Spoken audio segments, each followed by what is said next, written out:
అందరికీ షలోం. ప్రార్థన. మహాగణుడ, మహోన్నతుడ, దయామయుడ, కరుణామయుడ, ఆశ్చర్యకారుడ, అద్వితీయుడ, యుగయుగములు సజీవ లెక్కలో జీవిస్తూ మమ్మల్ని సజీవ లెక్కలో ఉంచుతున్న విధానం బట్టి మీకు స్తుతులు స్తోత్రాలు చెల్లించుకుంటున్నాం. తండ్రి, మేము మంటివారము నాయన. నీ కృపను, నీ దయను, నీ కనికరమును పొందగోరుచున్నాం తండ్రి.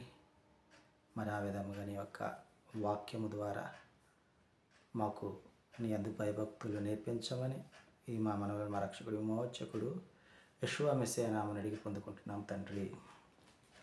ఆమేన్. కావలివారు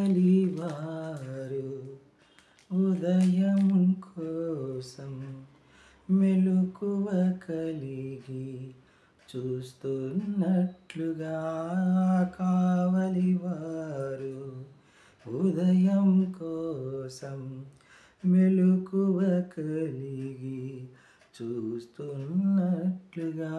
నీ కోసం చూస్తానయ్యా నా మెస్సయ్యా, నా ప్రాణం నీవేనయ్యా.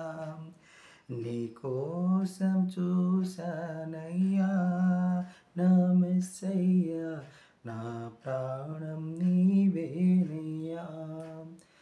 ఇకనైనా గాని ఇప్పుడైనా గాని దర్శింపగా రావా, అభిషేకం లేక దర్శనములు రాక నశించుతున్నానయ్యా, నేను నశించుతున్నానయ్యా, నశించుతున్నానయ్యా, నేను నశించుతున్నానయ్యా. 2వ రాజుల గ్రంథము 25వ అధ్యాయం ధ్యానించుకుంటూ ఉన్నాం.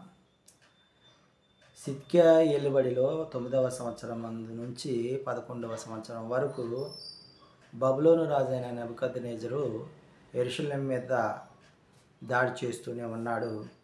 చివరకు 2 ఏళ్ల తర్వాత సిద్కియాను బంధించాడు.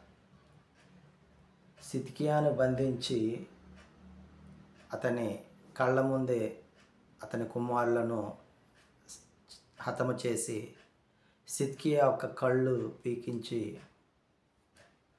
సంఖ్యలతో, ఎత్తడి సంఖ్యలతో బంధించినట్లుగా చూస్తూ ఉన్నాం. అంత మాత్రమే కాదు, ఎందుకు వీళ్ళు ఓడిపోవలసి వచ్చిందంటే క్షామము రాగా ఆహారము జనులకు లేకపోవటం వల్ల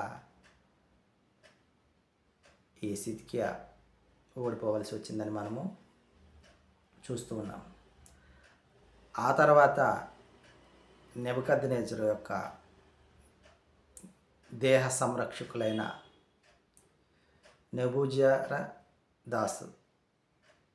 నెబూజరదాసు ఈయన అక్కడ అందులో కలిసిపోయిన వారిని, రాజు తరపు ఉన్న వారిని, అంటే రాజు తరపు చేరిన వారిని పోయినట్లుగా కూడా చూస్తూ ఉన్నాం.